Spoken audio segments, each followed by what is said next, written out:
Welcome to We're Libertarians, the Chris Spangle Show. Who knows what we're calling it? Look, I'm not even sure what day it is. What day is of the week is it? It's a day. Right, it's some day in between Christmas and New Year's. Sunday. Yeah. And we all had time off, so we figured we'd get together. And you did yoga today, didn't you? Yeah, I did early in the morning. Yeah, which I almost like when I got up this morning to go to yoga class, my wife was freaking out because she thought it was Sunday. I was like, I'm late for work. I was like, whoa. Yeah, it's look, I apologize. I've had 5 life changes in the last month. I've had a very crazy month. Trump won, and life started moving fast. It's all great now. It's all better. I know. Rhinehold, this is the first time Rhinehold left his cry closet since Trump got elected, right? You doing okay, buddy? I'm doing fine. What doesn't affect me any. Pull that closer for me. Yeah, so I have a new baby on the way, and I have a new job. Yes. So I'm leaving Bob and Tom, which I've worked there for. So I've done this show for 13 years, almost 14 in March. We Are Libertarians will be 14 years old. And for 11 of those, I've worked at the Bob and Tom Show. And so I tendered my resignation. I'm going to work at a news outlet. So I'm going to be fake news like Dennis Rhinehold. And propaganda. Yes. So I'll be the director of digital content at the Indiana Business Journal, which if anybody listens to this show, they can't believe I'm going to work in journalism. That's for sure. But I'll be managing podcasting, social media, all that kind of stuff. So I wasn't sure if I would get to do this show. Yeah. So I got an early look at the employee handbook. Okay. Nice. So it's like, okay, do I get to keep doing my show? Because I don't know if that qualifies me to be a journalist or what am I allowed to say? Yeah. There's got to be some different ethical standards than the Bob and Tom Show. Exactly. Yeah. Or there are none. They'll get canceled. Everything else is fine. What you say you can't say certain words on the radio. Yeah, but I get to say most of them over at the Pat Down. And so I can't, not all of them, some of them. It's just a weird thing. Like, I really loved working at the Bob and Tom Show. And I grew up there. Like, I started there married, got divorced 2 months into it, then went through my whole single phase and ended up getting remarried and having kids and two now, one on the way, and it's been great. When your job's kind of on autopilot, like we built so much new stuff, like podcasts, video streams, all kinds of stuff, and I'm like aging out a little bit in certain areas, like video editing. Like I can't do TikToks the same way that some of these young kids can. So I think it's good for them because they can hire somebody who's in their 20s that understands the TikToks better. Yeah. But it's a great opportunity for me to go and work for the IBJ, which is like a fast-growing newspaper, highly respected here. I don't know if it's the state's largest newspaper, but it's got to be close to it at this point compared to the Indy Star. Like, well, the Indy Star's not state-owned, so that's and that's what I love about the IBJ. Like the Bob and Tom Show, like when you work in radio, it's sad, but if you work for Tom Griswold, it's awesome because you work for a local guy who you can directly talk to. It's not some conglomerate, right? And the IBJ is owned by a local guy named Nate Feltman. And so, unlike Gannett, which owns a ton of newspapers and will just cut you if you make too much money and have too much value to the organization, you're gone. So it's like a cool opportunity to go and do some different things and see how the sausage is made. But I will say, just please give me some grace on the output of the show. The show's not going anywhere. I get to continue doing this as long as I tell you the following. The opinions expressed by Chris Spangle, all of his guests, and these two idiots are not those of his employer. That is all I have to say to continue doing this show. But I have to figure out this new job. I'm transitioning out of the old job. I've got all kinds of stuff going on. So give me a couple months. Maybe a little sporadic, 3-4 months. No. We will continue to get together and do this show. But if it's like, where the heck are my episodes? That's where. It's just, my son had a seizure. So he had a febrile seizure. I was in the middle of doing a podcast episode with the Pat Down. And then took it and then the next day went to my job interview, and then we had 15 million Christmas events, so we've just been busy. But yeah, so really exciting time in my life, and very excited that I get to keep doing the show with you two. We're really happy. I was worried there for a minute. Why? who's going to keep the show. And I was practicing like, You were ready for the takeover. I was ready. I was like, hey, welcome to the Chris Spangle Show. I'm your host, Harry Press. I was practicing in the camera. This is going to be great. It's going to be awesome. I started talking to them in mid to late November, Mm-hmm. and I didn't get a look at the handbook till a week ago, Mm. till a little before Christmas. And I was like, man, I just don't know if what am I going to be able to do or say? Part of the thing too is that they hired you knowing. Yeah, like you go They would have said, okay, you're gonna have to stop doing. and it's not like this show is the way that this show used to be, Harry. That's true. We've cleaned up in the last, 4 years? Since 2018. Since bringing Rhinehold on to help clean things up and hiring James as HR director has helped out a lot. James has been a fantastic HR director. Once we made him HR director, he was no longer allowed on the show, and it was fine. They can have HR on the show. I don't know. I think part of one of the reasons I'm excited about this new job is, and we have no idea what we're talking about today. We're like, we've got to do an episode. Let's get together and chat. Mhm. We may get to something, but I would say that like where I'm at politically is a lot different than where I was 5-6 years ago. And I've talked about this a little bit, like doing, Leaders and Legends with Robert Vane, this former deputy mayor of Indianapolis. Mhm. I was the executive director of the Libertarian Party of Indiana from 08 to 12. And I came up on talk radio. I wanted to do talk radio. And that experience of going and sitting across from people, recording these episodes, like running the sound as Robert interviews the people who built all the projects that I railed against forever, and hearing their rationale, it gave me a different perspective on how a city runs. And I would say that I am still libertarian for sure, but I see things like our publicly funded stadium.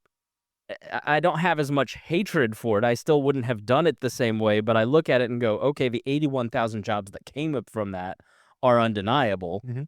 And so you have to reconcile, and that's my problem with a lot of the libertarian movement and talk radio now and right-wing populist talk, is it's very ungrounded from what I see and experience in my work, Mhm. my day-to-day work, from consulting, from helping people start podcasts, from another podcast I do called Big Hearted Indie, which you should check out. Like, being around people who make decisions, you learn a couple things. First, they have no idea what libertarians believe.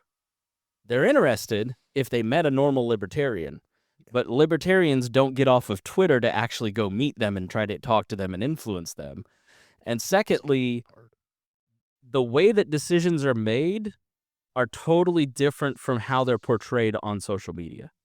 And so I think it's hard to do a show like this where you used to be like a populist type libertarian and I'm just going to say what you want to hear. It feels like you're lying to people if you have an experience like I've had over the last few years of talking to Brian Payne, who created the Cultural Trail in Indianapolis, which got, I think, like $10 million in funding. And when I was at the LPIN, we put out a press release against it. You're just like, this is just, I forget what I called it, but, some form of welfare, and maybe it is, but like the Cultural Trail has led to this blossoming downtown that achieved a lot of his goals in terms of bringing people into downtown, building a tax base in an area of our state where downtown Indianapolis, Center Township, provides like 50% of funding for the rest of the state. Like, it's Indianapolis and Marion County, and then cornfields with little dots of Fort Wayne, Evansville, South Bend. And we're like a donor county. So I don't know. I've had a different perspective, and I'm interested to go into this job and lean into that, which kind of makes this job a little bit harder to come here and go, everything's socialism, and I don't know. Well, yeah, Because I don't know how to talk about this stuff anymore, Harry, because I'm like learning all kinds of different things, and it's a different way of thinking about government than it's like I turned into Abdul. Like, I'm a small government, okay with the establishment type of guy now, at least on the local level. Like, I have concerns about the world's richest man controlling the presidential administration. That's it. But on the local level, like, all you have to do is show up and get involved. That's all it takes to become involved and part of the quote-unquote establishment of your state. They said about libertarianism. If you showed up, you got a job. Right. yeah.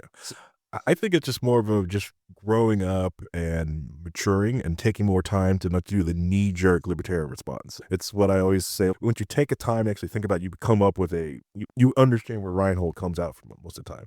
And I think myself have also, because I've railed against the city on some of the different projects too, but taking a step back and thinking about everything out of it is like, I probably wouldn't have funded it the same way. I would have packaged it differently, but yes, I see the benefits of these different things like that.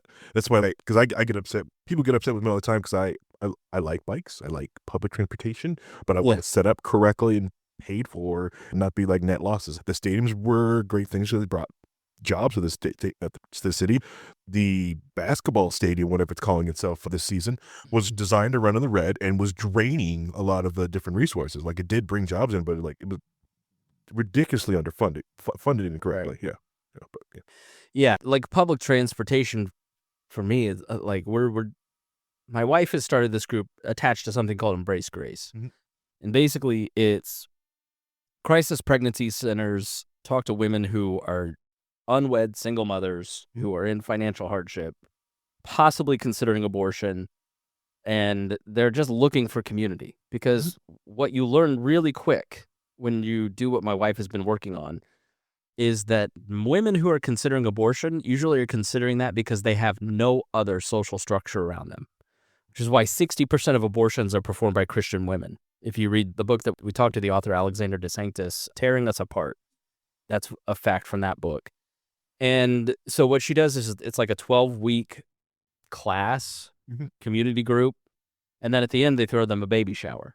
And our church, basically, one of the women walked in and saw this pile of presents and started crying. She's like, I can't believe you guys got all this for us. And she's like, that's your pile. There's 4 others or 3 others. And it's the first time these women have other kids, but it's the first time they've had like new bottles, a crib, like just the basics. And they're living in parts of the city. The reason that they're in dire circumstances is they're in parts of the city without public transportation. And it's impossible to get to public transportation. And it's impossible to get a living situation that is reasonable around public transportation. And so without public transportation, it keeps women like this in poverty. And so I live around the red line, and locally, like the red line out where Rhinehold lives and where you live and where I used to the red line, it legitimately destroyed Broad Ripple. So all those people in Irvington. It was done, how it was done. But like where I live on Meridian, like it doesn't inconvenience me ever at all. Instead of turning left today, I turned right and went around a block, and I didn't even think about it.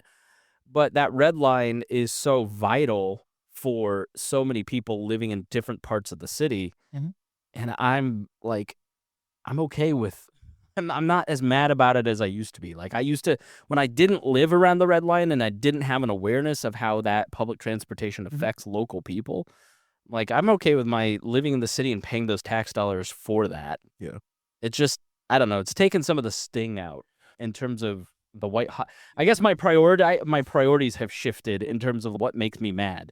Instead of personal inconveniences, now it's let's focus on like actual evil, like war and some of these other things. What's the thing that I always try to bring up to a lot of libertarians when they're talking about let's end this, let's end this, and stop this. It's okay. Those things, I don't agree with the way they're being done. I don't agree with them being laws. I don't know the government being involved in it, but they're solving an actual problem that exists or attempting to solve a problem that exists. They may not be doing it very well. They may be actually exacerbating the problem, but they're trying to solve a problem that exists. And if you just stop it, you're not solving the problem either. You're just making things worse. And when you do that, if you are actually looking for the government to back out of certain things and try to find solutions that are better suited for solving that problem, is if you just cut and leave it to fester or be a problem, then people are going to clamor for a solution and the government's going to come right back in and make it even bigger. I look at like, of all the Trump world, I'm Team Musk and Vivek so far. Sorry, Harry. If you're going to give me the choice of Elon Musk, who wants to cut a bunch of ineffective government programs and wants to support work visas, versus Steve Bannon, I'm going to be on Team Musk. But those aren't your choice. Those are my choices. That's the problem. If you're looking at, all right, the current administration, which team are you going to choose? Then, yeah, I'm going to go I look at Doge and I go, there are 100 to 10,000 government programs that are funding things that are totally useless.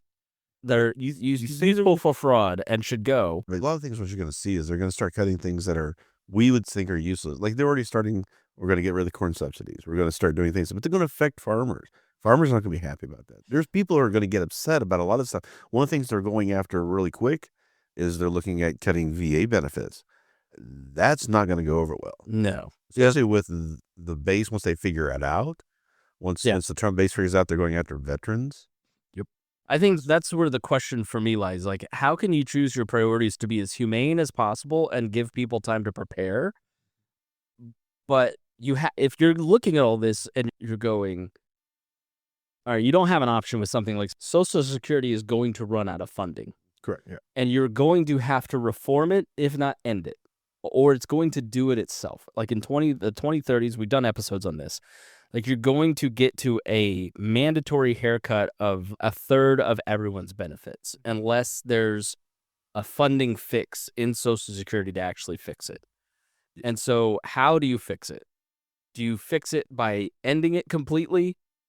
Or do you fix it by reforming it in some way? Or do you do, which is what most of Washington seems to want to do, which is nothing. And then when the crisis comes, what Rhinehold's saying is we're not going to get better governance. We're going to get a worse solution because of the way that you're going to get an emergency solution. The emergency print more money to pump into it. You can't tell people. So a lot of the problems we've had as far as Social Security and all that stuff goes, and the debt, is that we've had for so long, in order to maintain power in politics, you've had to make things appear great, which means you can't have any down. Like we had a kind of a spike in inflation and a little bit of price here and there, but things are still actually pretty good, and we're still growing with GDPs and stuff like that. It's not a big turn down. It's not a big, but to everybody experiencing it, it's, oh my God, the sky's falling. It's the most horrible thing ever. And of course, after the minute the election is over, then all of a sudden that perception is now 180 degrees the other way. Oh, everything's great. But that's the problem, is you can't have any perceptions in that. So everybody is like kicking the can down the road on everything they're doing. So they're just borrowing more money for their lives to be great and then saying, oh, my grandkids will take care of it. Yeah. Now the grandkids are sitting looking at that wall of debt, that facing it. Like I've spent my whole life being forced into paying the Social Security. I'm getting ready to retire about the time it's going to go belly up. Yep. What happens to all that money I spent my whole life spending that I could have been putting into my own 401k and preparing for my own retirement that I could never had access to?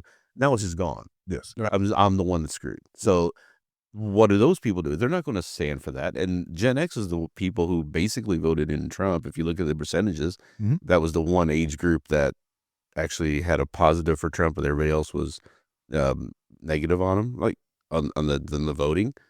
So technically, they're the ones that voted him in, and they're the ones that are going to get hit the hardest by that sort of thing. So they're not going to stand for it. They're going to demand a solution because they're not going to want to retire without Social Security benefits.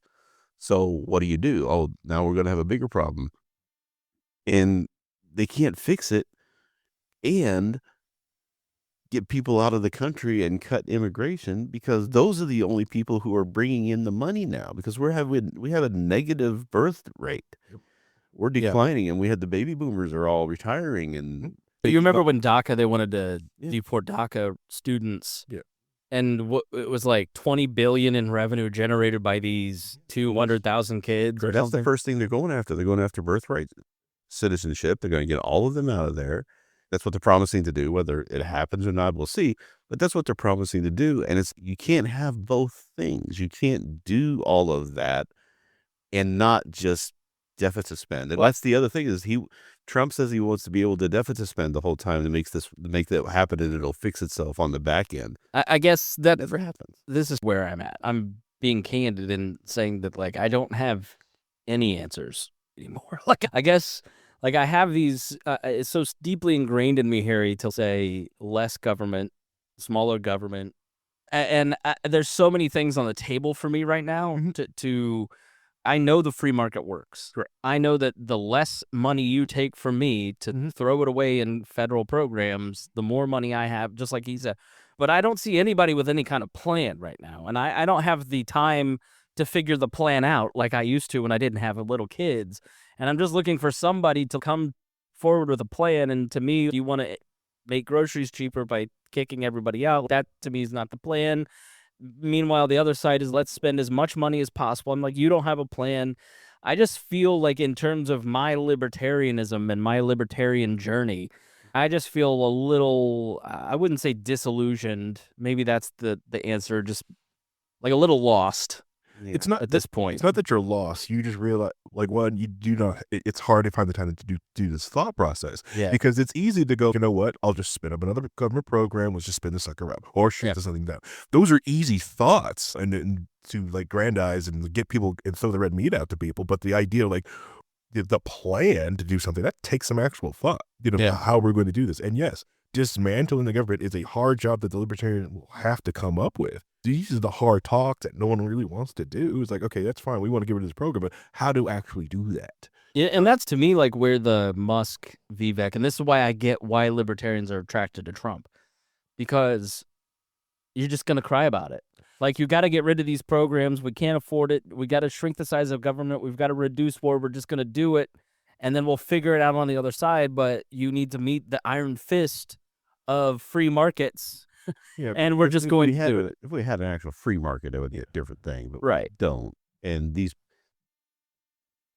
they're coming in and they're talking free market. Well, hold on. Let Harry finish. Don't we have a government agency that already looks at everything's budgets and finds things like this? Don't we already have that? I thought we already have an agency. That's what you're still they talk, because if you were talking like the government accounting and a government accountability office. They can't be the same thing, because then you would be having two things trying to find efficiency things. And you just no way. That's inefficient.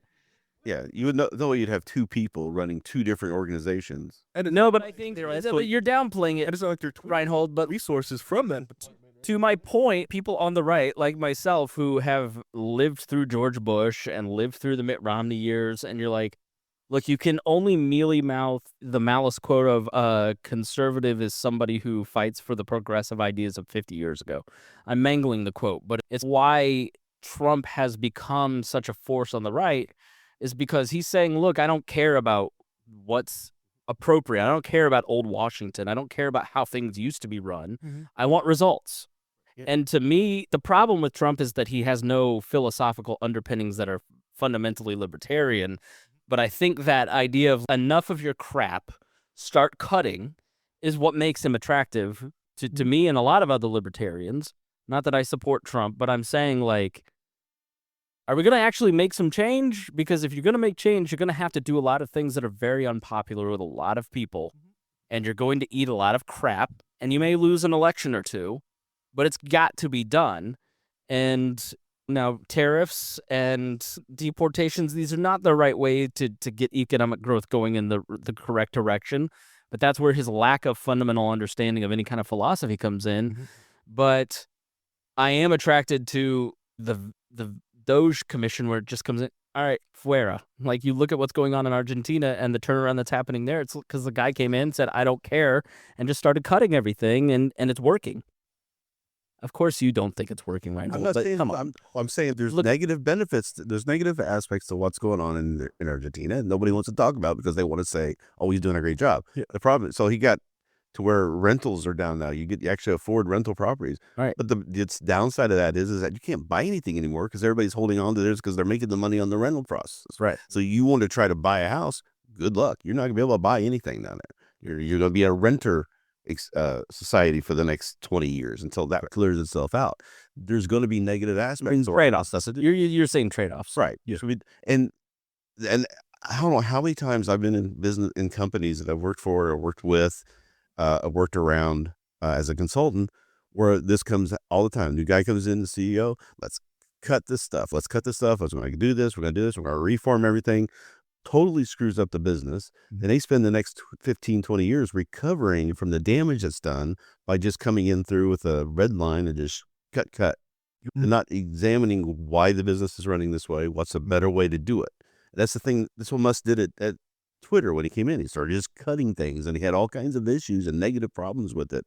And there's still issues. Well, I'd say, like, on the whole, Twitter works as well as it ever did. Twitter's a mess right now. I don't know why you think it works better. I use it every day. It seems to be working for me. What's it not working for you? It's just a mess. Nobody goes to Twitter to do the things that Twitter was meant to be for. Which is what? To actually have communications with your friends and so. I don't feel like Twitter was ever really meant to be like a friend communication tool. It was always more like gather information from the hive mind, right? Like I follow a lot of journalists and a lot of news outlets. So I see that's where I like get a lot of information. And yeah, I have seen like on the For You page a lot more nonsense creep in the last 6 months. Booties. But I don't have many booties. I don't know what's going on over there, but it's just my if I go to my if I dare to go to the For You page, it is just nothing but right-wing populist. see, I have way more right-wing content on Instagram than I have on. I have way more booties and right-wing content on Instagram than I do Twitter. I've curated my Instagram, so it's like a little bit of libertarianism, but the majority of it right now is just all yoga stuff, and so calming. It's so great. Instagram is very easy to tweak the algorithm, and now you can reset your algorithm. Yeah, I can reset it. Yeah, But no, Sky's even better at that though. You're tweaking your algorithm on Blue Sky. So then we'll do different threads. Blue Sky is a hot mess of wokeism. That's why you love it. Go ahead, Harry. The one thing what I don't like about X is that on certain threads is that the F models just start posting their links underneath it, which is annoying when you're like, I'm reading at work. I'm trying to look up, so like, oh, this is a down event that's happening. I can read this. I'm like, oh, booty. Another booty. Well, and the number of bots on it. The funniest thing is that Musk was so against bots. It was like, I literally just started up. Okay, David Axelrod, Fakertarians, some like MAGA person, Liberty memes, another libertarian that's like old school. Want to go in the comments? Like Oh yeah, the comments have always been trash. No. Yes, they have. Like, go on Dave Smith's podcast. I don't go to that. Go on Dave Smith's yeah. Let me tell you what they were like in 2021 or 22. I am talking. What's funny is that after the election, I do get a lot of Richard Hania. Yeah. But after the election, there was Alex Norschwath from Cato. Yeah. One of your buddies. A bunch of everybody started losing like 20% or 30% of their followers, just like that after the election, because all the bots stopped. Wow. That's how much bot traffic was on there. But that's how it always was. Yeah, it's always been. It's that's why like Hillary Clinton was saying. Oh, the other thing with X, when he did cut a lot of people, he cut a lot of the fact that a lot of organizations did, and especially it being in California, they also hired a lot of different people to do different things for marketing and others, and they cut a lot of that, but they kept a lot of the core engineers. And some of them engineers, a lot of the code that runs Twitter, like there's not much improvement there. Like it just runs. You just need your maintenance squad. They just got Grok 2 though. Yeah, but that's just yeah. All I'm saying is what they cut was mostly the fat around it. Like every organization has that, especially large ones like X did. All right, let's try to get back to some point. Go ahead, Harry. Try to take us back to some relevant point. What are we talking? I want to rant, but like the long-term thinking that Rhinehold talks about, because governments should last forever, and that's how you should plan things out. You don't need a 4-year plan; you need a 100-year plan. You need to work towards something like that. But businesses need to also have that one too. That's why you see a lot of businesses right now understanding the raw deal they're having with cloud providers. Like maybe we shouldn't put everything up here. Maybe every workload shouldn't be up here. And we were watching them now even to come out. I've been watching a lot of businesses come out of the cloud, moving a lot of their workloads out. Yeah, I guess having lived 41 and a half years now, like it seems like we always run. Maybe it's always been this way, but it seems, especially in the internet age, we run to the next big thing and then we moderate and go, maybe it wasn't all it's cracked up to be, and there's some good things here. It's what we've said on the show for the last 5 years. In a time of extremes, the center will eventually moderate things. If you look at Trump now, he seems to have I'm not going to try to say that he's moderated, but I feel like if you look at things 3 years ago, you would have said the right wing is dead. Everything is just a big giant takeover of the left wing. That was like the vibe that you got on social media, that it's all over for the right. You're all going to be put in concentration camps. It's starting with violating your free speech. And a lot of that stuff that really started germinating in 2016, 2017 on college campuses blossomed in society, and society looked at it and said, all right, look, I want representation. I want respectfulness. I want there to be open opportunities for everybody, but I'm not willing to go this far with it. Yeah. And that's like when you look at this election, elections are the only true poll that you actually get. When you look at the results of this election, it's made everybody think, all right, maybe this like lurch to the left is now veering a little too far right. Like in businesses, we all went online. Everybody needs an app.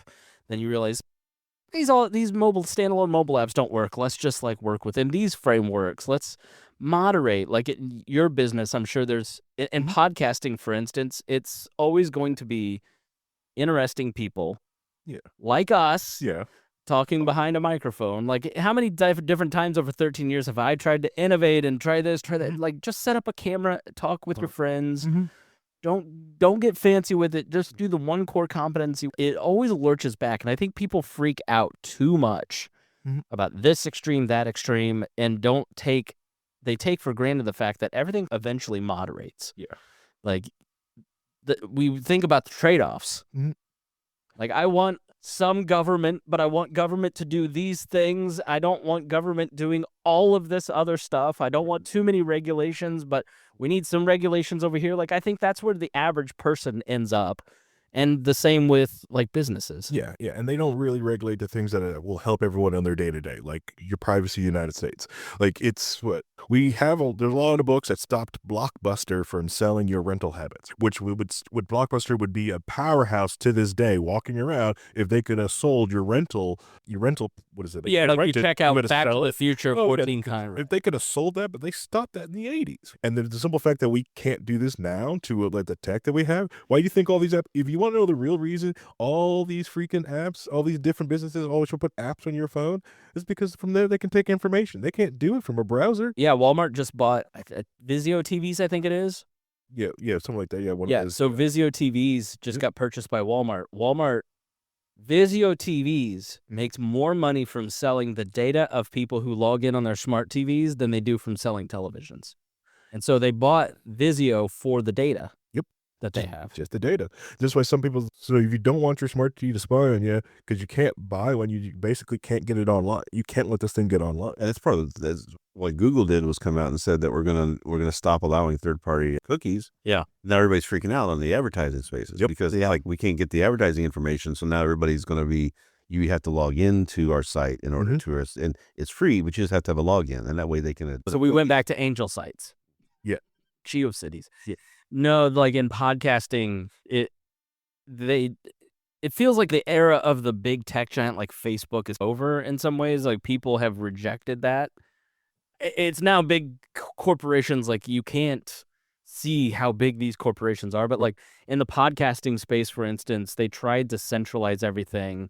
They being like radio companies, Spotify, and because it's all open source, Adam Curry should be given a lot of credit, not only for popularizing Dave Weiner, but Adam Curry for popularizing podcasts, but then saving it from being centralized with Podcast 2.0.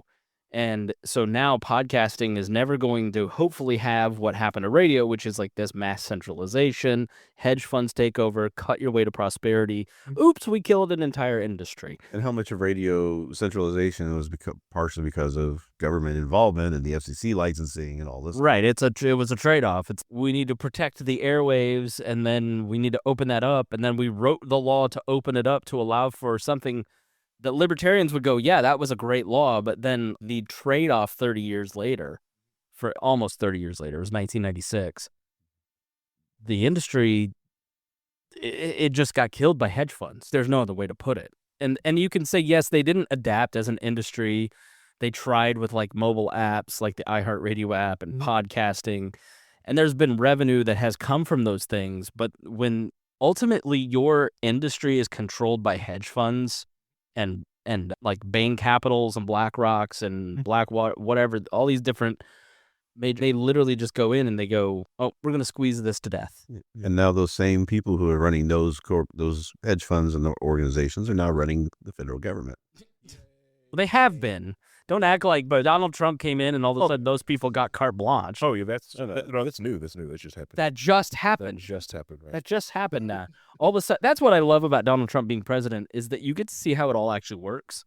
Because people come in and go, I can't believe this is happening. And then you can go, all right, yeah, this is happening to a 50% more of a degree, but this has always been happening in these different aspects and these different ways.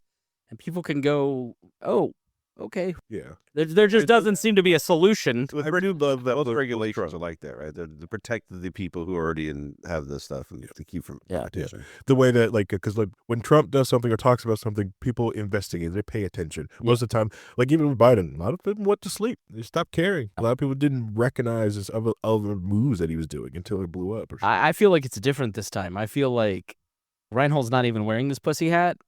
The resistance has just collapsed.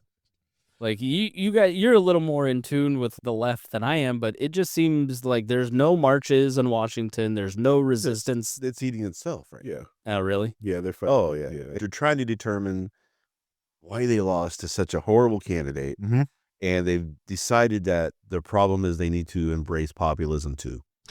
Okay, great. We're two populist. We're in, I think, the third populist movement of the United States. There's been there was the first populist movement with you guys, and then the 20s was a big popular movement up into the first. You had the right wing movement of the Klan, and then you also had the left wing movement of Woodrow Wilson and Eugene Debs.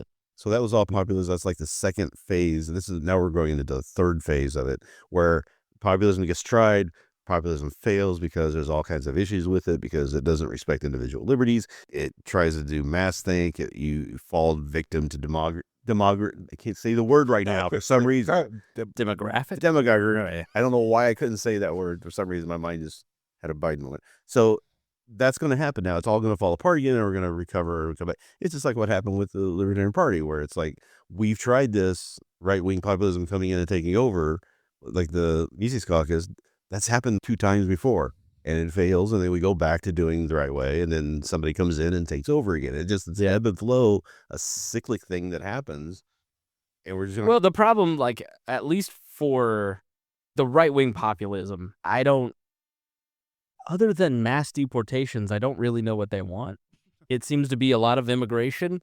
The left-wing populism seems to want, the social healthcare, like socialized medicine. Right, and that's not going to work. $33 trillion. The American people, by and large, are not going to vote that in. Yeah, and it's not going to work how they want it to work. They want this unified stuff like that. It's not going to work that way. If they're going to want it to work, so a libertarian trying to help them do universal health care, is you have to go in like how the public school system is ran. It's got to be ran like that. Small little things in little districts. Little fiefdoms. Yeah. Yeah, obviously, the healthcare system that we have now, judging by the reaction to Luigi, is not working for people either, because they're willing to look the other way at vigilante murder, which I couldn't be more. Allegedly, we don't know if that was really him. Okay. Okay, allegedly. He may or may So you're right, because there was a statement out of New York. There was someone who confessed to the murder. They said it wasn't Luigi. He said, "It's me, Mario." So we don't know. It's still a developing story. And he may or may not have had the weapon and other things that match him, but and lots of alibis, like he was moving furniture at the local. Hey, I saw a lot of photos of him at different festivals, all kinds of different things. That's all I know. And remember. No, but I think that's the sad reality of things, is that people are like, a populist environment is where you are marked for death and celebrated if you do die based on how people judge you on the internet. And Gamergate, you've talked about this in past episodes, like Gamergate was such a harbinger for things to come and set the template and built the connections for a lot of the right-wing and left-wing apparatuses in the internet sphere. A lot of different weapons that were used in Gamergate are still being used today and helped a lot of different things get proven, like the payment and after archiving people's comments and stuff like that. So it's like just showing like your likes are public and tracking people down and understanding that a lot of the journalists that we discuss, they all talk to each other. They go to the same parties. They're in their old Discord or Twitter DMs with each other and they communicate with each other. Yeah. And they pivot and they go around us and they feel like, and a lot of the times the journalists feel like they don't need us. We're just supposed to eat their squat. And that's I need you, Harry, now that I'm a journalist. But hey, it's the only paper I ever buy. Yeah, so left-wing populism, Rhinehold, like when they talk about what they want or where they want to take things, like what is our alternative going to be in 4 and 8 years? So if we're going to have right-wing populism, when we understand the face of it, which has always been around immigrants and using the other and the different as a punching bag, and we can have economic prosperity if we just deal with them. We know where the right is at. Where's the left going to go, and what are they going to offer us? Is it AOC? Is it what's it going to look like? Maybe Bernie Sanders light, so it's gonna be like more of an AOC type thing, probably. Yeah. Okay. That's what they're no. It's gonna be split, and it's gonna be split on the just like it is on the right now. So you got the right wing populists have all taken over in the MAGA and all that stuff, but you still have people on the right who are so anti that they're trying to figure their place out. Yep. There's still a split there, though. You got the same thing going on the left, where you have the populists who are pulling, trying to drag the parties like, we tried this in the middle and tried reaching out to Cheney and having all this stuff on and trying to reach out to the Never Trumpers and the right. And we forgot that we should be going more left. We should be more Bernie Sanders type of thing. And so I just don't feel like that was the message of this election at all, though. that's what they're taking out of it. Yeah, that's what they're thinking about it. Instead of taking the time, like there are some of them, like Jank is not talking about doing that. I know. I can't believe I'm agreeing with saying with Jank Uger and the Young Turks. No, he's on full populist. He's all MAGA. But hasn't he always? He's not. No. He's trying to. He's trying to find his place in the MAGA world. He's trying to let's say the populists get together, the right and the left wing populists, and let's do something good against the. So instead of left and right, it's becoming more based. Yeah, right. Yeah, he's trying to work within the system, which I wish the Democrat Party, like the left, would take this time to remove their socialists and their communists out of the freaking party, get rid of them, and show and demonstrate with Kish Matthews always said, what's the difference between a Democrat and a socialist, and show people that what's different, so people can come back, come back. But I bet there's a hesitation to do that because if you look at Mitt Romney, somebody who is Bain Capital, hedge fund guy, wealthy guy, the face for me for the country club Republican who looks at fusionism and says, you know what, I'm going to carry some messages of libertarianism. I'm going to carry some of the neocon view of foreign policy. I'm going to take these little bits and I'm going to try to meld everybody together. The top 1%, the rich guys, the Adelsons, the Mercers, put them all together and give you a super candidate that's gives you everything you want on the right and still tries to appeal to left. And it doesn't make anybody happy because you're not appealing to anyone. Right. And then you have Donald Trump who comes along and says, I have this very narrow view of who I want to attract, and it works. And so they look at the right. If I were on the left, I would look at the right and go, trying to do anything other than to pick like a narrow populist group, a populist, take something like socialized medicine and just ride that as hard as you can, be single issue on it. Trump has been with the immigration, promise everybody everything. Nobody cares that Donald Trump lies to them. Yeah. Donald Trump says, I'm going to give you cheaper groceries. And then after he gets elected goes, I don't know if that's going to work, but I'm going to get rid of the immigrants. Like you read, what was the interview he just did where that came out? It was the Time interview, I think. Where, how are you going to make groceries cheaper? And he's like, that's hard. That's hard, but I'm going to get rid of all the immigrants for you. And then he just keeps beating that. And that has been the thing that he's singularly focused on along with tariffs. And it doesn't matter what he says about anything else. If I were a Democrat, I'd look at that and go, just find me that guy who just doesn't care about anything, will tell you what you want to hear, but will write socialized medicine. Because that, to me, is why Bernie was popular. Bernie was going to say Medicare for all. Correct, yeah. And Medicare for all, Medicare. Oh, yeah, I agree. No wars. Wars are bad. If Bernie Sanders were elected president tomorrow, like Barack Obama was elected president as an anti-war candidate and then did everything George Bush did, like, I would just ride that and beat that to death. Because it's so telltale when the CEO dies at the hand of an assassin and the internet just went... At the meekest, it went, yay. No, if you tried to scold anybody or be a voice of reason that murder was bad, like people were against you, it was crazy. Yes, it is. I'm in a lot of weird Facebook groups, and yeah, that was overnight. Just like, yes, the dude's a hero, blah, blah, blah. It was setting up for copycats. Not only are you a hero, but you're sexualized, and Did you see the amount of mail that he got in Pennsylvania? I believe it. Yeah, they like overloaded the mail system. His I forget the bank account they call him prison.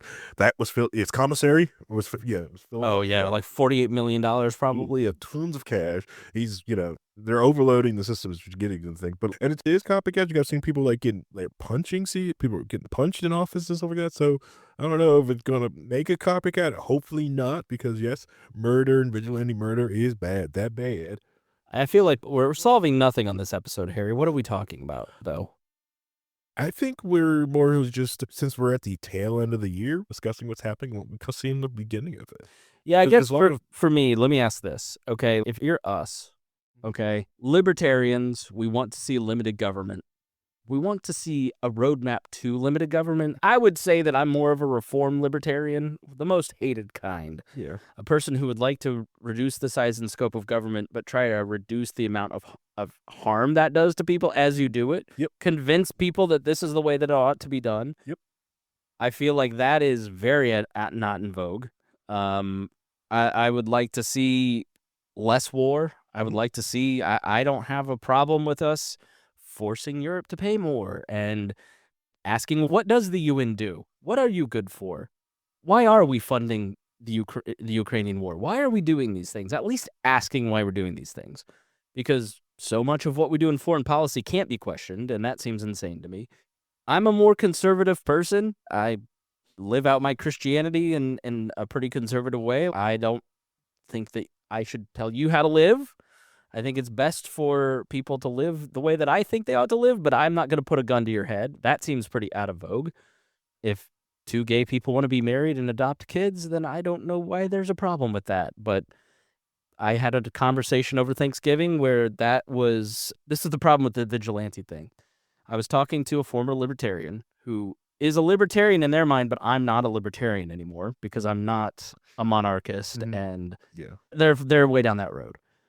And the view of gay marriage and trans people was that it is against the common good, that it actively harms society, and that we should remove all of their rights to save that harm. And I'm sitting here thinking, after the CEO gets whacked, going, okay, leftist friends who are cheering this, that person thinks that killing gay people is just as good for the common good as killing the healthcare CEO.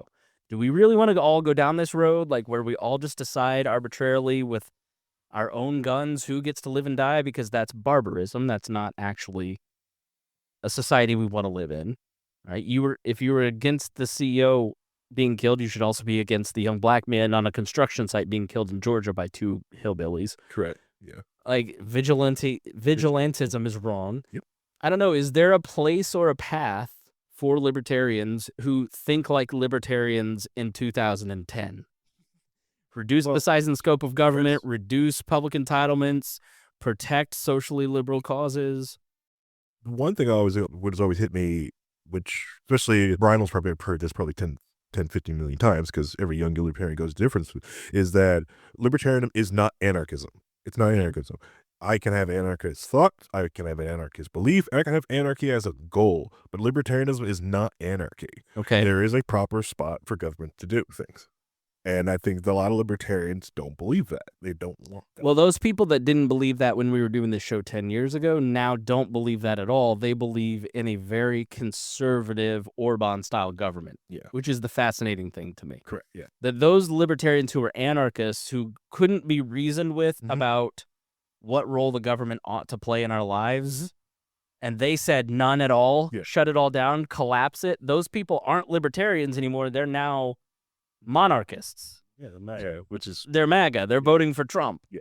Because they want a much more restrictive government than... Well, that was always their goal of what they wanted anarchism for. If we have anarchy, then I can control this little area of I live in, and that's fine. Anarchy that I control, that I'm in charge of, yeah.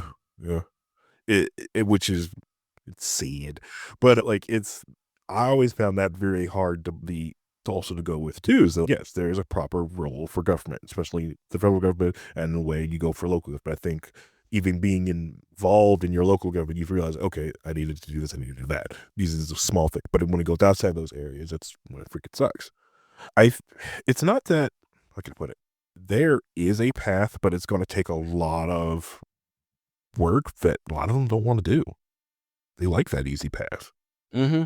It's easy. It's easy.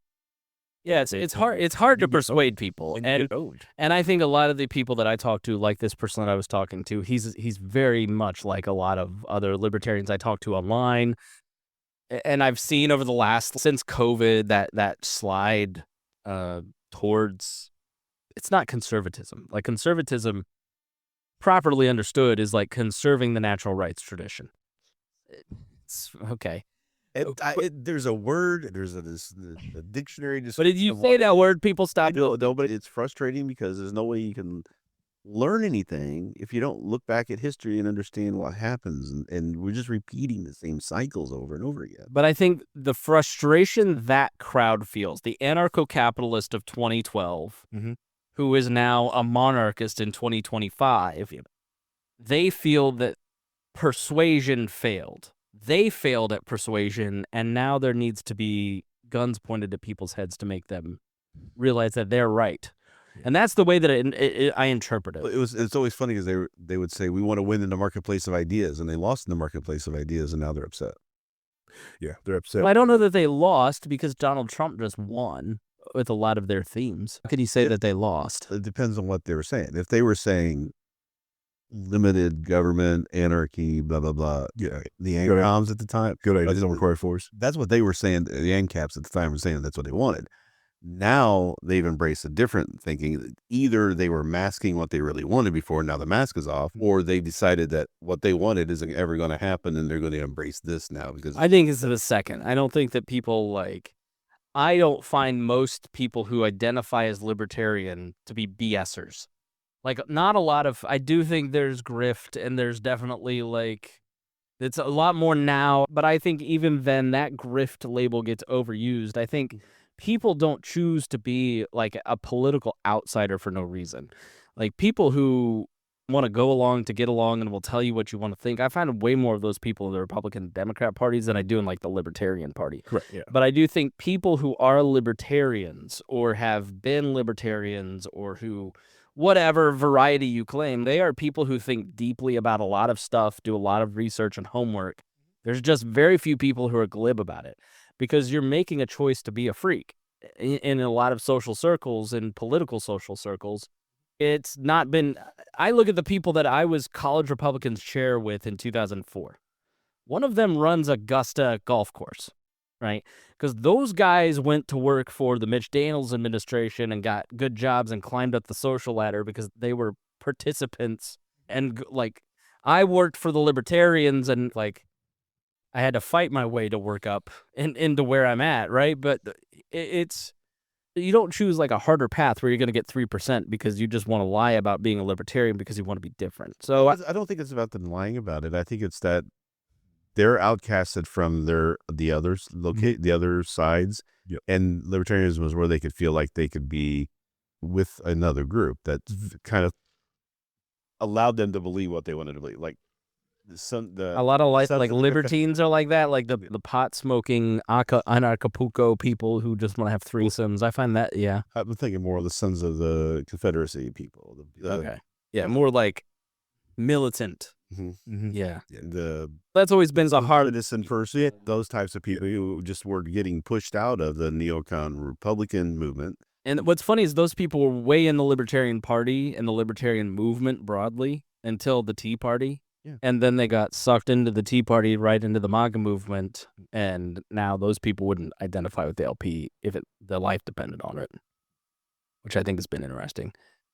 Yeah, but back to persuasion, I think that's the hard case. I think what I've struggled with, because I agree with you,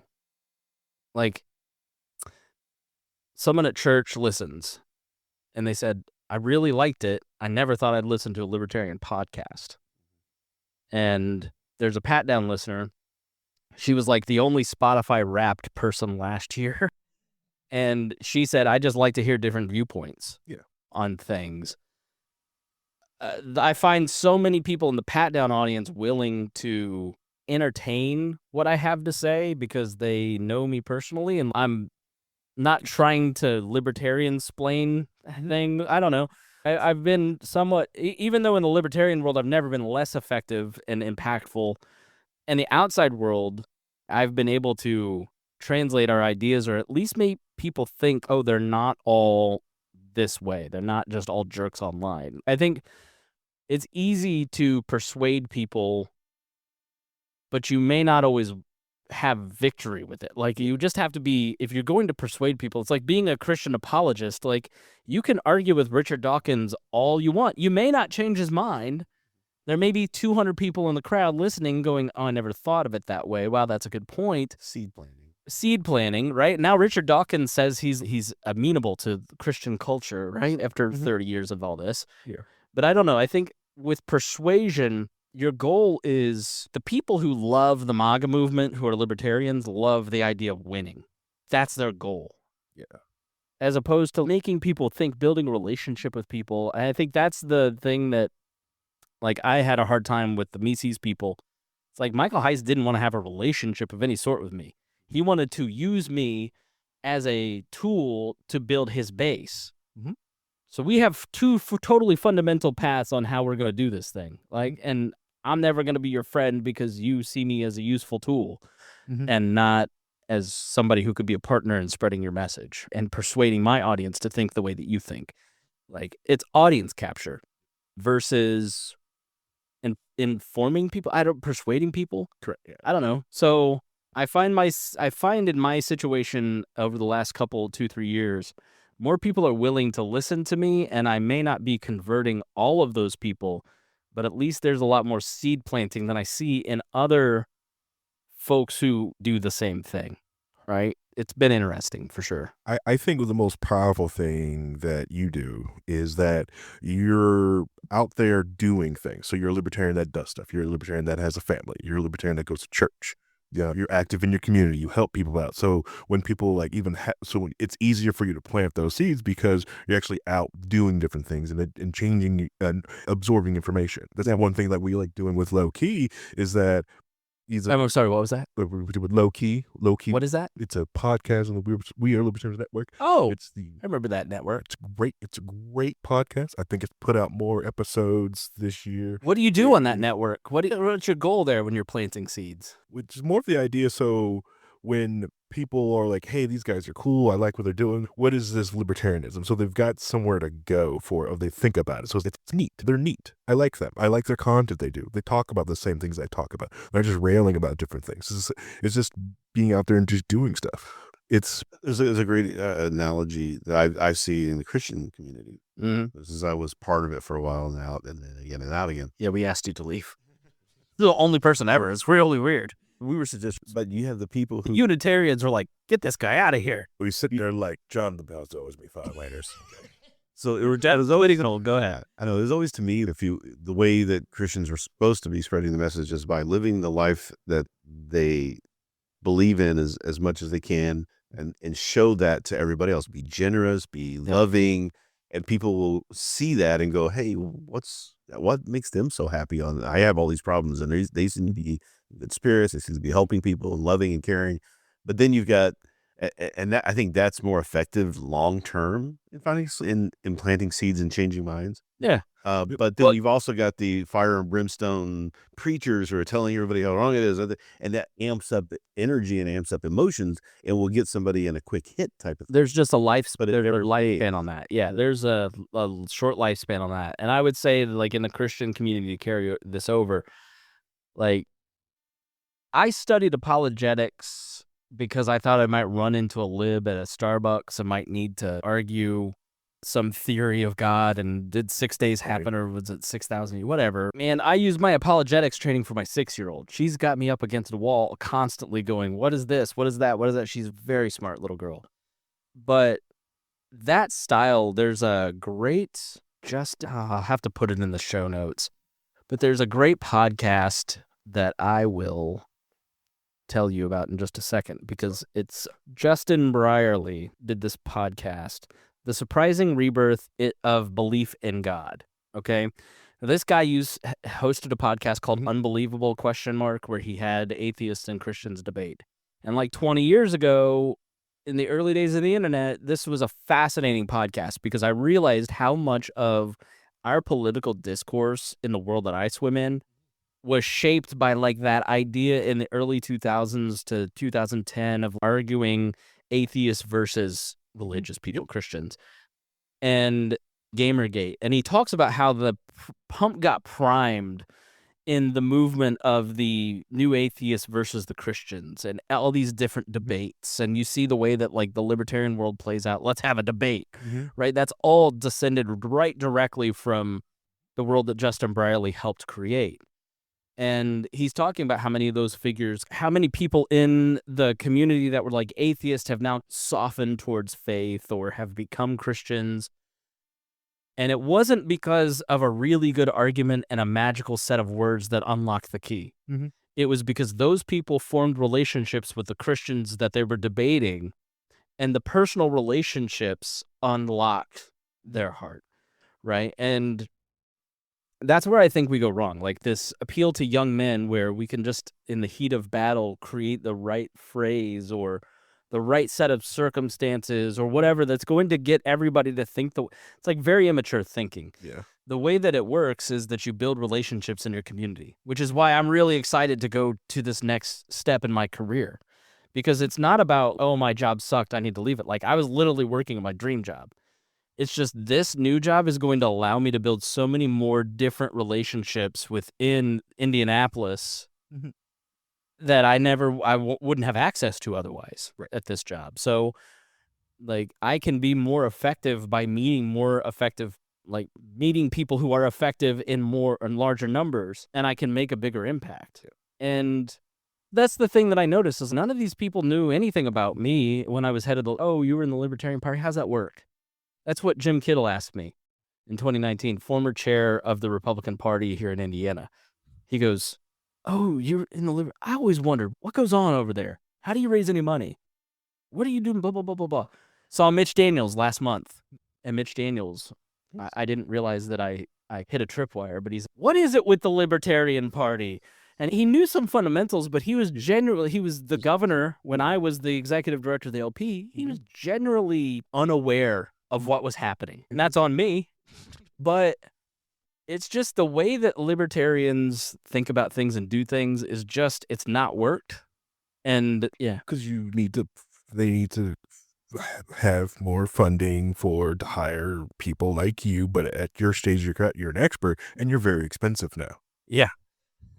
And they could afford you back then. Part of it's a lot of it's messaging and the fact that that's what the left has always had a problem with. Their messaging is terrible. Not that they have necessarily a bad idea. Like the concept of white privilege, the concept behind it is very sound and okay, I can see your argument. It's a message that should be what it is, but maybe I need to be more inclusive. That makes sense. Yes, yeah, but when you say it as white privilege, now feel guilty about it. No, I won't. The wrong message that comes out of it, and it's defund the police. It was never about not having police anymore, which is what everybody on the right says that they were saying. And it wasn't what they were saying, but they used the wrong phrasing, and it's so easy to attack. Yeah. That's where they really get into huge problems, and I don't know how they ever fix it because they haven't fixed it. I came up with a term called demsplaining, which when they do this stuff, and it's very ineffective. If you have to explain your messaging to people to say, "Oh no, it's really about this," you're lost. Which has, I think, been the problem with libertarians for so long. Is there's a lot of chastising about how you talk to each other. When I worked for the Advocates for Self-Government, that was their shtick forever.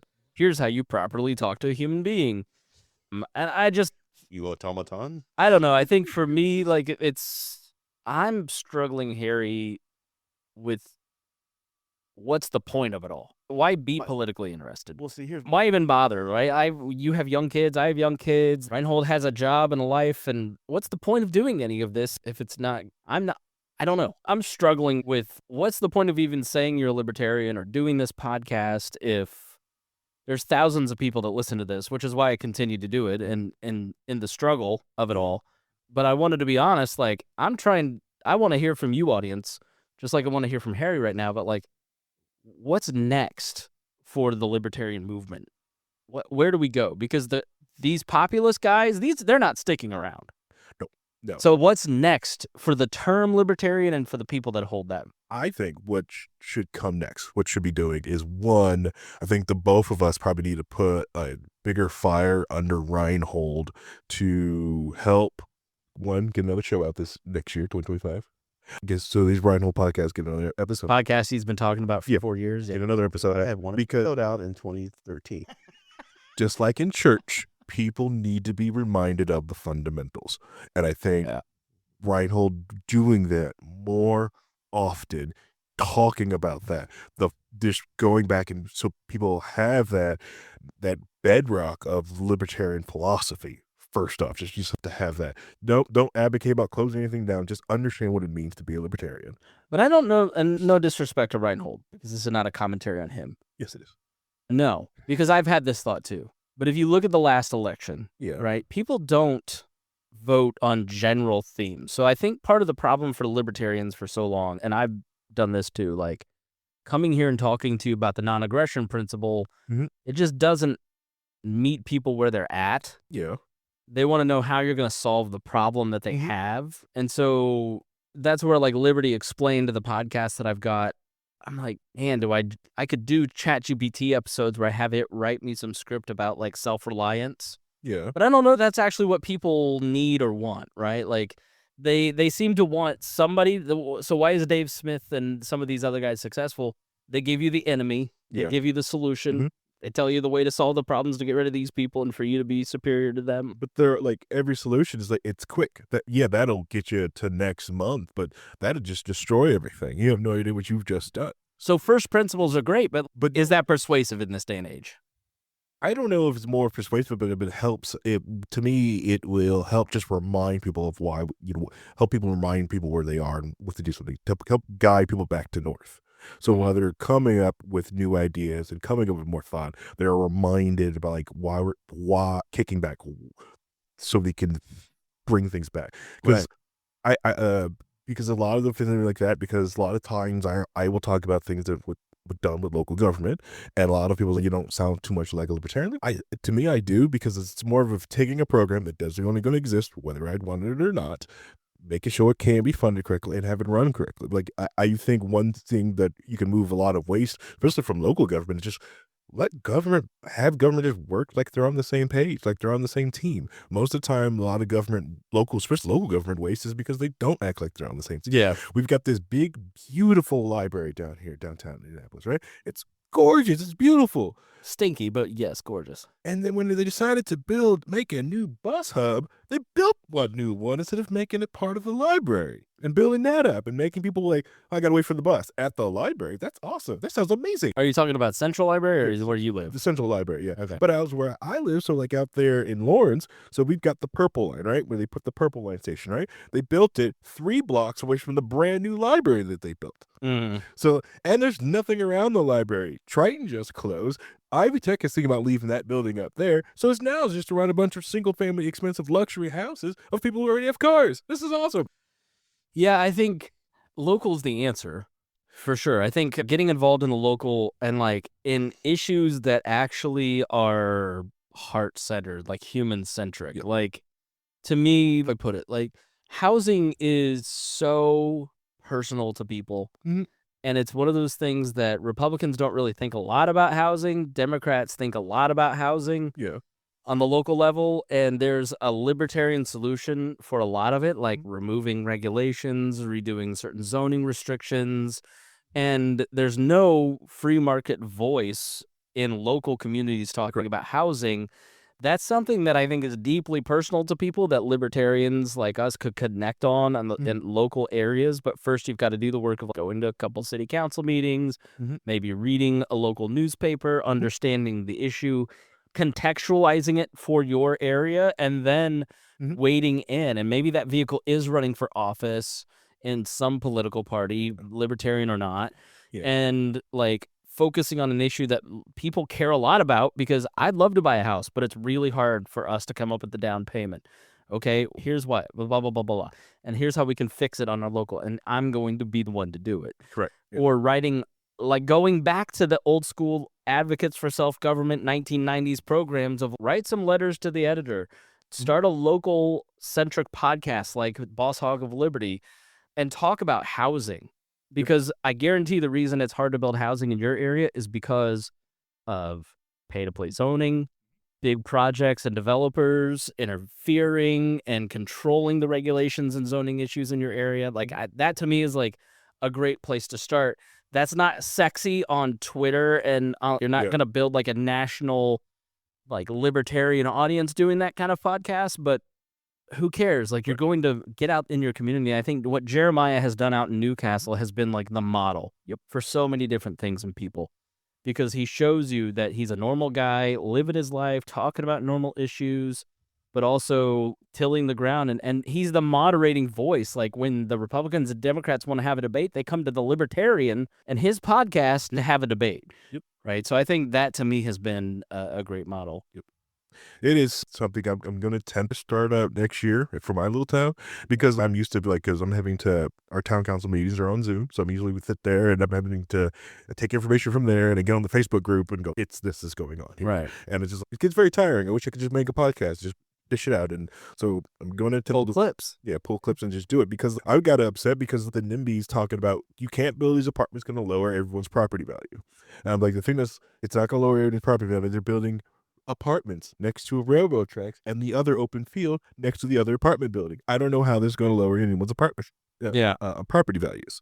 They just did this in Broad Ripple. They're putting up all kinds of apartment buildings in Broad Ripple now. I don't think their values are dropping. No, because when you build high, it's always like the low income housing is always terrible that nobody wants to live in, and then they call it cost affordable housing or whatever, and it's like the ugly buildings with the slanty roofs, and it's like $1,200 a month for 600 square feet, and it's not really meeting the needs. It's the real estate businesses are in their own little bubble, and they're building junk businesses, like a junk house, not a business, but houses. Like I even watch a lot of different podcasts from, I don't know, one to confirm my bias on the idea of not buying some of the newer built houses. Yeah. A lot of people who are like, oh, I've loved my warranty. Good for you. But I am watching like some of the podcasts, some of these newer built houses aren't built to the same standard, or they're just built cheaply. Like most of the pricing of these new houses is built just bring the services to that new building, not also into the house. It's made with, a lot of them have junk, basic vinyl, crappy windows and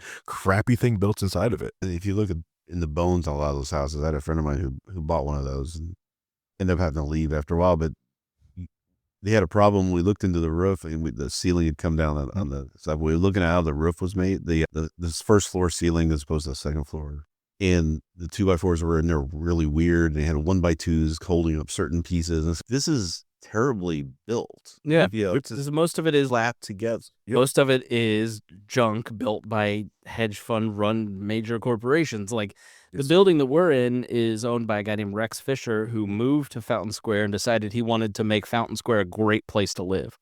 So he set up this co-working space that the podcast studio is in. He builds houses in this area. He rehabs like these were two old churches in Switchboard that he wanted to make beautiful again and make functional in the community, as opposed to like just dead zones. Like, I think as consumers, we have to pick people like Rex who care about your local area and the place that you actually live, and make choices that might cost you a little bit more.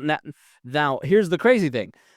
Doing this here costs me less because I can build a relationship with the people that run this place versus going to a big conglomerate type co-working space who has their own podcast studio that they want to rent out that nobody wants to rent. Like but you have to actually go to the business networking meetings that I went where I met Emily, who runs this space. You have to get out and go to the breakfasts and be a part of the community and say what I said, which is I have a vision for podcasting that can end the loneliness crisis. And, I love that idea. I want to partner with you. My libertarianism is tangential it's adjacent to a lot of my stuff, like you're saying. Like it's versus 10 years ago when I think I was just a less effective person when that was my leading identity characteristic. Like, I'm a libertarian. But I'll tell you, like, the place I'm going to work, Nate Feltman, head of the Liberty Fund, major libertarian think tank based here in Indianapolis. Like, I've sent out a lot of resumes with weird libertarians on it. Yeah. Didn't help. But Nate, the libertarian, was like, all right. So it's just, you find people when you put yourself out there that share your values, Mhm. and you can make an impact in your local area. Like, I've never tried to build like some libertarian conglomerate or whatever. I just think this makes people's lives better. Like when they have more choice, more control, more options, and more local control, especially on things, like we should advocate for those things. Yep. The problem is that the name libertarian's gotten really tainted. Yeah. Just like the name liberal got really tainted. Even though that's really what libertarians is, a classic liberal. It's the Jeffersonian model, it's the Madisonian. I'm of the mind of like, they suck. Why should I change my name? I know. It's like the Michael Bolton theory. Like, I'm not the one who sucks. He sucks. He should change his name. But we already did. We already created a libertarian name because the liberal name had gotten tainted. Here's what I would say about that. I feel I am in a great position to speak to this because of the pat down experience. Probably better than a lot of people because I'm going into an audience that is largely Democrat, a lot of white progressive women, black Democratic voters. Like they have a perception of libertarian, which is, oh, you're against civil rights. You're against the Civil Rights Act, that kind of stuff, right? Very holdover, Goldwater type thinking about how libertarianism is framed. And by doing something that built a relationship with tens of thousands of listeners, they don't have that same perception of libertarian. There are times where people will send me stuff and, do you agree with this? I'm like, no, I don't agree with that. Here's why. But like before this election, Pat and Dion are just like screaming at me. We had an episode where it was just a scream fest over 2 episodes. It was horrible. It was like, honestly, I just left it like Pat and I had tension after it, and I just felt really bad about those episodes. But they were talking to me because I wasn't voting for either one of those candidates. They were talking to me because I think differently and identify as a libertarian. Yeah, you do have to defend a lot of nonsense, but you still retain the difference that gets people curious about what you believe. So I would say that, yes, the libertarian word, like any political association, is going to carry baggage, but who cares that some people don't like you? Right. Like at the end of the day, you don't have to agree with those people that you disagree with because you share the same label. And it's the broadest term that you can fit under that people are going to identify with. And you can redeem it for at least the people you come into contact with. And I just have gotten over wanting everybody to like me. Like I've done broadcasting for over 20 years now, and I have said stuff into a microphone in order to get everyone to like me. And what you learn is nobody ends up liking you. So you should just be honest with what you think. Even if you like, I'm at this moment in my life where I don't have time to think. I don't know what I think. I think all of this sucks. And I don't know that I want to do the work of redeeming the word libertarian. I don't know that I want to go back and relearn my first principles like I did and re-fall in love with these concepts. And I'm just being honest with the audience. And I know there's patrons and people that listen and they're like, I donate and listen because this is a libertarian show. Yeah. But I also feel like over the course of 5 years, we've been really honest about that stuff. And we built a great audience of people who are like, I'm not listening to you because you're a libertarian. I'm listening to you because you guys have a different perspective on the news than other people. Yeah. And I'm not here to be indoctrinated into a term. I'm here to think differently about things. And even if, like, I think you just speak up and you say, I'm a libertarian. And if somebody doesn't like you or doesn't want to listen to you because you share a term with somebody that they don't like, that's on them at a certain point. You have a duty to find out just because you're a Democrat and you're a Republican. Okay, what do you think about this? What are our values? So going to what you're saying, which is like figuring out your first principles and where you agree and where you disagree based around first principles. That's why I can get along with Pat and Dion. Yeah. Like the idea of every human being is deserving of liberty and dignity is fundamental. And how is that applied across the board? And that, I think, is in direct conflict with a lot of today's Republican Party, which is why I'm not a Republican. A lot of that audience just goes, you're just Republican light. But I'm not. I would be a Republican. It'd be way easier in my life to just say I'm a Republican than to be something different. But I think fundamentally today's Republican Party does not uphold the value of a person's dignity first and cares about its liberty but doesn't always follow through on it. I don't think that Democrats care about people's liberty and speak towards dignity and doesn't always deliver on that either. So these are important values, liberty and dignity to me. And I don't want to have to compromise. But yeah, that causes tension in that relationship, but it also means I get more time to speak because it's easy to just go, you're a Republican, you're a Democrat, and throw you away. Yeah, dismiss you. My only thing is that having somebody just dismiss what you're going to say because of that label, that's always been my problem. And the other problem is too, is that at its heart, libertarianism is very individualistic. We don't really like group identities. Yeah. So how do we say we're part of this? Get over it. The problem with libertarians is you are part of a group. Like, this is the thing that drives me crazy. Like, yeah, okay, the common good still exists.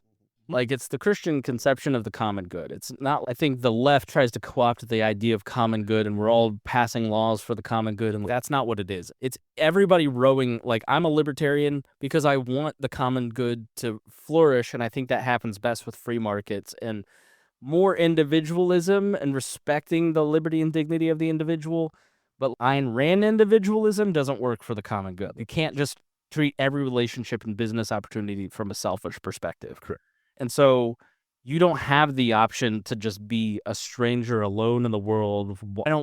Those like theoretical conceptions of just focus on yourself, you're the only one that matters, like that very 90s like Fight Club matrix philosophy. Of course, philosophy doesn't. I don't want to live in that world. Fight Club is supposed to be a satire against that, but it ends up being embraced by the people that was trying to. What movie? Fight Club. Fight Club, yeah. It gets embraced by people who don't get the irony. Like, I love Archie Bunker. You're who he's making fun of. He tells it as it is. Yeah, but I think your point to your local community, yeah, get involved in the fight. The problem with a lot of us is that we're not involved in knowing what's going on in the local area. Yeah, because there's someone that I wish I came with the idea because the community created a great third place, right? In the valley. And someone's, you know what, let's start getting all the business and business owners and people in the area, let's just meet up once a month, have coffee, and just talk. And I was like, that is a brilliant idea. I can't believe I didn't come up with something like that. And I can't wait to go. It's going to be amazing. But a chamber of commerce? No, we have a chamber, but this is just something unofficial. We'll come into a third place. No one owns this area. This is a big thing, like, and just hang out and talk.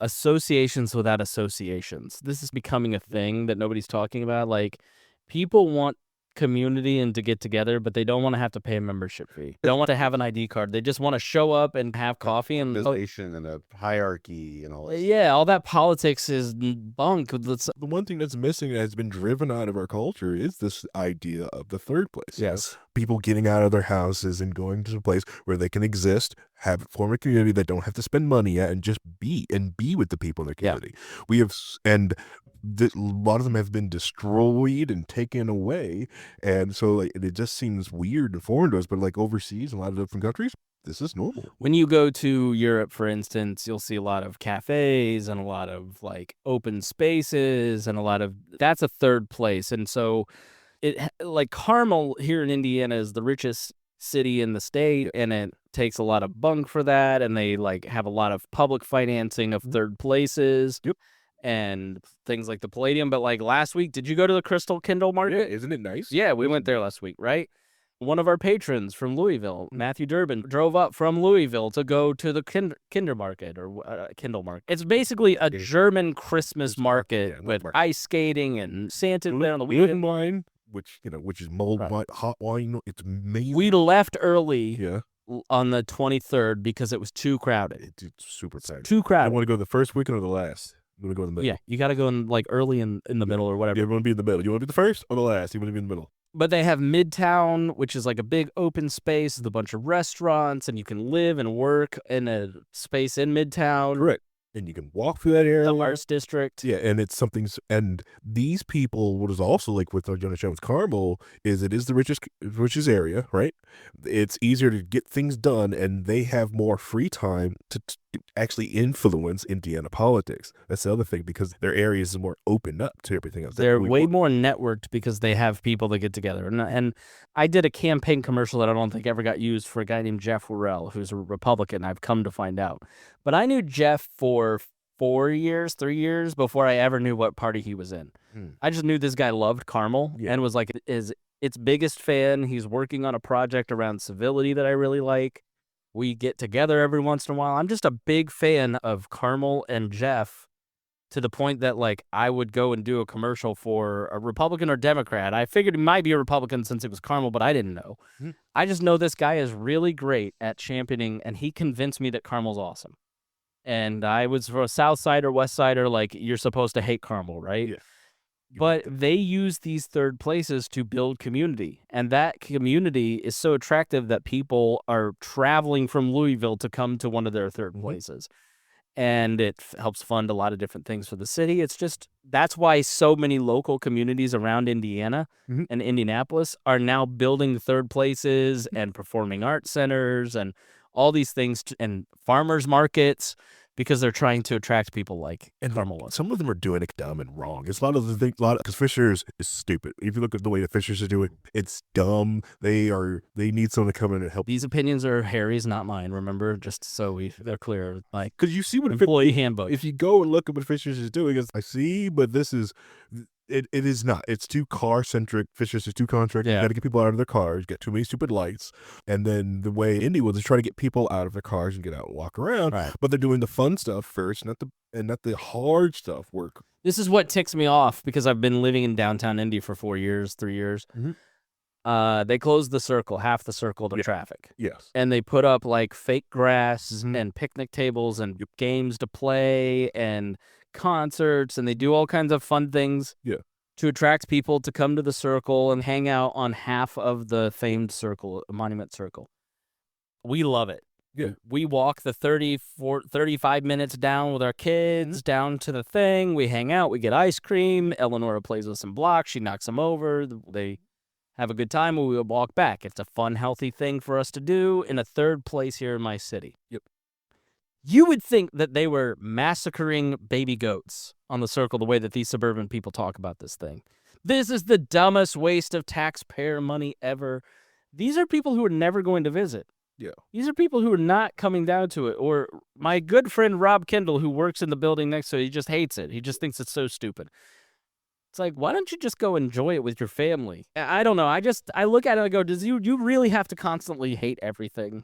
But these third places, I think, are awesome because they are places where I see people from my church at them. And I hate it because they're covered up the beautiful bricks with that crappy grass. Bricks are very beautiful. so you're saying the most beautiful. I hate it because they only did half of it, so they're just doing it fully. That's my problem. Right. It's open it up, go for it. Just do it. Yeah. Do some more road diets. Stop massacring, thinning out, and destroying Michigan and New York Street. You have tons of cops, so it's safer than normal on the circle. And then also zone it up for the other restaurants to also do the exact same thing. The reason that they close half and not the full circle is because of the business owners. Correct. The local business owner said, we don't want you to shut off traffic fully because that will hurt our business. Which I don't know how, because you really can't park in there most of the time. Most people park and walk to their areas anyways. It's just the visual of it, I think. And the half that they're closing, there are no businesses in the front stores except the ice cream shop, which makes a killing. Yeah, the reasoning is goofy. And you get deliveries, like you don't get deliveries there. That's not where the place is designed to have deliveries put at anyways. But you got to work with your local business owners. Correct. Yeah. Yeah, you can't tick them off. Yeah. These people have been through enough. Correct. They've been through enough, and they're also like gun shy of what Indiana does anyway. Literally. Because it takes us forever to build concrete blocks. You can watch your business. Usually when they were redoing the state road in my little town, they literally island a business because they destroyed the road and kept people, so you were just stuck. Literally made an island because they took the road away from you. Got nowhere to go. All right, we got to wrap up. We're at an hour and a half. We had no plans for this episode, and I think it shows. Yeah. But it's just fun hanging out. I really just wanted to talk about that SEO article from Google, but Let's do that next week. It's fine. Oh, look at them. Just go start the new year with a new podcast. See that? Or maybe 2 weeks. Oh, okay. All right. Well. Final thoughts, boys. Wow. I don't know if I have one. My final thought is I bit my tongue today, and it hurts like a mother. It sucks. You can avoid biting your tongue. Do it. Don't bite it. That needs to be a caption and put on a TikTok. Yeah, so it's your... It's okay. We'll get new merch this year, too. Don't Don't bite your tongue. Yeah, if you can help it. I'd like to thank my dad for giving me a Mevo camera for Christmas. I also bought a new Mac. That's fine. Is it? Yeah, it's fine. You okay with it? Yeah, I'm fine with that. Just wipe it and put Linux on it. Yeah. Yeah. No, the new Hardware. It's great hardware. Yeah. Yeah. Yeah. So we used the new Mevo camera today. You always hated the Mevo camera. I hate Closed environment. Yeah, because it's a closed garden, and if the app ever stops working or communicating with the internet, it'll stop working. Yeah, but look at this. What about it? Like I could switch. Here's Rhinehold. If you're watching YouTube, now you can see close up with me. I could do that with OBS. Yeah, but we can't do that with OBS because you'd have to have.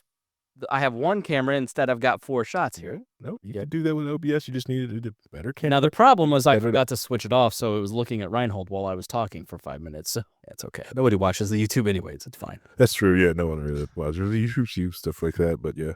The Kick though, tons of Kick viewers. Kick viewers? Yeah, people love us on Kick. What is Kick? It's a competitor to Twitch. Oh, yeah, like Rumble. Yeah, like Rumble. It's green too. Okay.